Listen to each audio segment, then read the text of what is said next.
মৎস্য অবতার।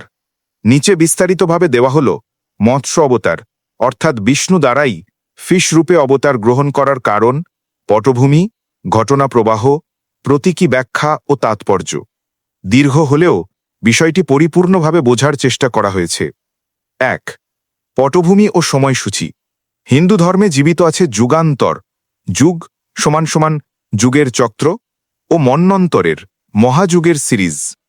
এই প্রসঙ্গে মৎস্যকে সাধারণত বলা হয় একটি মহাপ্রলয়ের আগে বা সময়টা এমন যখন পৃথিবীর ধ্বংস ও পুনরায় সৃষ্টি ঘটছিল।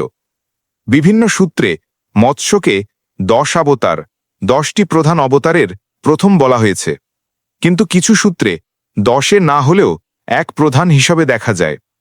মূল পুরাণে যেমন মৎস্য পুরাণ রয়েছে, যা এই অবতার ও সঙ্গে সংশ্লিষ্ট ঘটনা প্রবাহ বর্ণনা করে।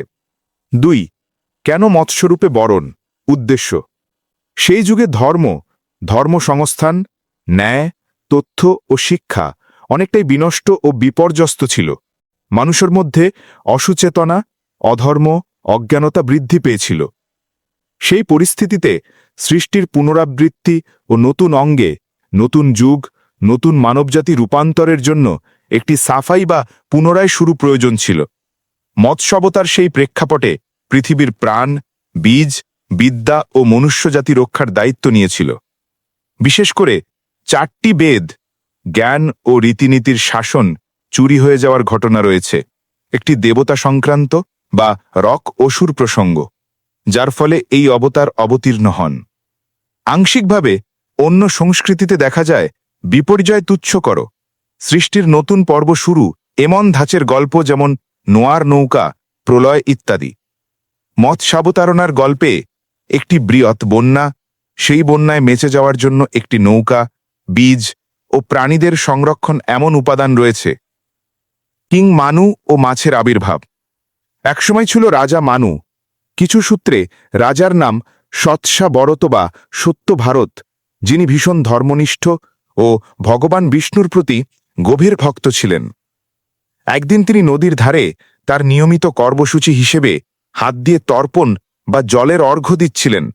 তখন হঠাৎ তার চোখে আসে একটি ছোট মাছ, যা বলল, মহামান্য রাজা, আমাকে নদীতে ফেলে দেবেন না, এখানে অনেক বড় মাছ আছে যারা আমাকে খাবে। রাজা করুণার কারণে সেই মাছকে প্রথমে একটি জলপাত্র, কামণ্ডল বা শিশুপাত্রে রাখেন, কিন্তু মাছ দ্রুত বড় হয়ে যায়। পাত্রটি ছোট হয়ে পড়ায় তিনি নদীতে ছাড়েন। আবার মাছ বড় হয় ও তাকে ডালাকৃত বড় পাত্রে, তারপর ট্যাঙ্কে, তারপর নদী, সমুদ্র, স্থানীয় জলাশয়ে স্থানান্তর করতে হয়। তবে মাছ তার গতি ও বৃদ্ধি থামাতে পারছিল না। অবশেষে রাজার উপলব্ধি হয়, এ মাছ তো সাধারণ নয়, এটি ঈশ্বরের রূপ। তখন মাছ নিজেকে প্রকাশ করে বলেন, আমি বাধা দিই না, কারণ আগামীতে এক মহা বিপর্যয় ঘটবে। তুমি এখন প্রস্তুত হও। মাছ অর্থাৎ বিষ্ণু রাজাকে জানান, সপ্তাহের মধ্যে পৃথিবীতে এক ভয়ঙ্কর প্রলয় এসে সমস্ত জীব, বীজ, উদ্ভিদ ও জ্ঞান ধ্বংস করে দেবে। তার নির্দেশ ছিল, একটি বিশাল নৌকা বানাও, প্রতিটি উদ্ভিদ ও প্রাণীর পুরুষ মহিলা নিয়ে, বীজ, সপ্তর্ষি, 7 ঋষি ও তাদের পরিবার সহ, এবং অর্থাৎ সৃষ্টির মূল উপাদান নিয়ে। মাছ রাজাকে নির্দেশ দেন সমুদ্রজাত বড় মাছ বা অন্য শত্রু থেকে কিভাবে রক্ষা করতে হবে, এবং যখন বন্যা শুরু হবে তখন সেই নৌকাটিকে তার শিং বা সহায়ক রূপে ব্যবহার করা হবে। মাছের শিঙে বেঁধে রাখো। রাজা নির্দেশ মেনেই নৌকা প্রস্তুত করতে শুরু করেন। নির্ধারিত সময়ের পর পৃথিবীতে ভয়ঙ্কর বৃষ্টি শুরু হয়। জলধারা একাকার হয়ে যায়, সব দিক পানিতে ভরে যায়। মানুষের জীবিকা, বীজ, উদ্ভিদ, প্রাণীরা গ্রাসপ্রাপ্ত হয়। তবে নৌকাটি প্রস্তুত ছিল। এই সময় মাছ অর্থাৎ বিষ্ণু হ্রদ সাগর ছেদ করে নৌকাটিকে তার শিং দিয়ে টেনে নিয়ে যায়। নৌকা ভেসে ওঠে এবং বন্যার তুফানে বাঁচে।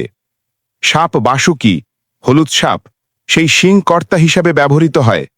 এই সময়কালে মাছের রূপ থেকে মানুষ, ঋষিদের উদ্দেশ্যে ধর্ম, জ্ঞান ও ব্রহ্মজ্ঞানের আলোচনা হয়। কিছু মতে মাছ রাজাকে দীক্ষা ও ধর্মের মর্ম জানিয়ে দেন। 3.4 দাঁতালো যুদ্ধ ও বেদ উদ্ধার। আরেক গুরুত্বপূর্ণ অংশ হল এক রাক্ষস বা দানব, যার নাম ছিল হায়াগ্রীব। হস্তমুখ বা ঘোড়া গলা রূপে সে দেবতা ব্রহ্মার থেকে চুরি করে নিয়ে গেছিল বেদ, জ্ঞান গ্রন্থগুলো। মৎস্য অবতার সেই বেদগুলো উদ্ধার করেন, হায়াগ্রীবকে পরাস্ত করে বেদ জ্ঞানকে পুনরায় সৃষ্টিকর্তা ব্রহ্মার হাতে ফেরত দেন। 3.5 পুনরায় সৃষ্টির সূচনা। বন্যা কমে গেলে মাছরূপে বিষ্ণু নৌকাটা এমন এক জায়গায় অবতরণ করান যেখানে নতুন যুগের জন্য প্রাণ ও সৃষ্টির পুনরায় উৎস থাকবে। গল্পের অনুসারে এক পবিত্র পাহাড় বা সমুদ্র তীরবর্তী এলাকায় নৌকাটি থামে। রাজা মানু ওর আবির্ভাব হয় নতুন মানবজাতির পিতা হিসেবে বা নতুন যুগের মানু হিসেবে।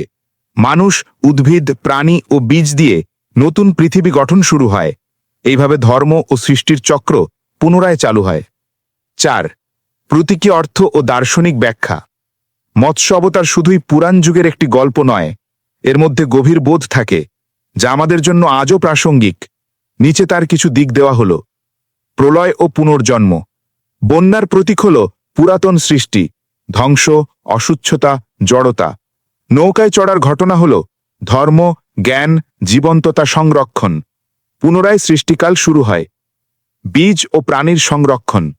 গল্পে বলা হয় শুধু মানুষ নয়, সব উদ্ভিদ ও প্রাণীর পুরুষ মহিলা বীজ জীবন ধ্বংসের হাত থেকে রক্ষা পায়। এই ভাবনা হল প্রতিটি জীব ও তার বীজ গুরুত্বপূর্ণ। জ্ঞান ও বেদ উদ্ধার। বেদগুলো চুরি হয়ে গেলে মানুষের জীবনে নিয়ম, শিক্ষা, শ্রদ্ধা হ্রাস পায়।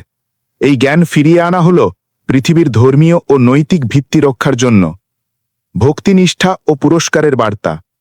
রাজা মানুর যেমন নিষ্ঠা ভরে ব্রহ্মা, বিষ্ণু ও ধর্মের প্রতি শ্রদ্ধা দেখালেন, তেমনি মাছরূপে ঈশ্বরের প্রতি সৎ মন ও ভক্তি ক্ষণিকের নয়।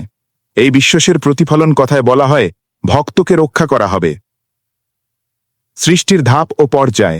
মাছ থেকে মানুষ, নৌকা, তারপর নতুন সৃষ্টিকল্প। এই ধাপ হিন্দু দর্শনে সৃষ্টির নিয়মিত চক্র, প্রলয়, সৃষ্টি, প্রতিষ্ঠা বোঝায়। জলরূপ ও মাছরূপের প্রতীক। জল হল পরিবর্তনশীল, অস্থিরতা। মাছ হল সেই জলে চলতে সক্ষম বন্য সাধারণ প্রাণী। ঈশ্বর যদি সেই জলে নেমে আসেন মাছরূপে, তাহলে তার উদ্দেশ্য হয় অস্থিরতার মাঝে সঠিক পথ দেখানো। 5 সাহিত্যিক ও চিত্র উল্লেখ। ব্রিটানিকা মতে মৎস্য অবতার হল একটি ফিশ, মাছ, যিনি পৃথিবীকে বড় বন্যা থেকে রক্ষা করেন। উইকিপিডিয়ায় দেওয়া হয়েছে মাছরূপ প্রথমে বেঁচে থাকা রাজা মানুর হাতে ছোট মাছ হিসেবে আসে, পরে বড় হয় এবং শেষে নৌকাকে টেনে নিয়ে যায়।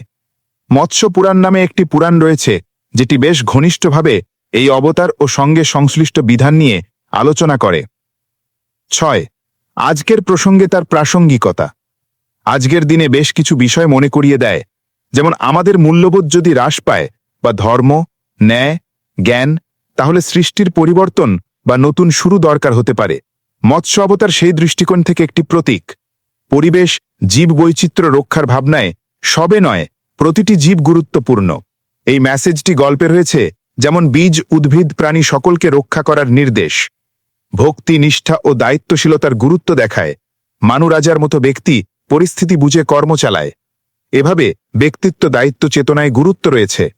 চিত্ররূপে ভয়ঙ্কর বন্যা কিংবা প্রলয়পূর্ণ পরিস্থিতি আজকের দিনে সামাজিক, নৈতিক বা পরিবেশগত বিপর্যয়ের সঙ্গে তুলনা করা যায়। এই গল্প বলছে বিপর্যয়ের মধ্যেও প্রস্তুতি, সঠিক নেতৃত্ব, বিশ্বাস থাকলে পুনরুজ্জীবন সম্ভব। 7 কিছু গুরুত্বপূর্ণ প্রশ্ন উত্তর। প্রশ্ন: মৎস্য অবতার কখন হয়েছিল?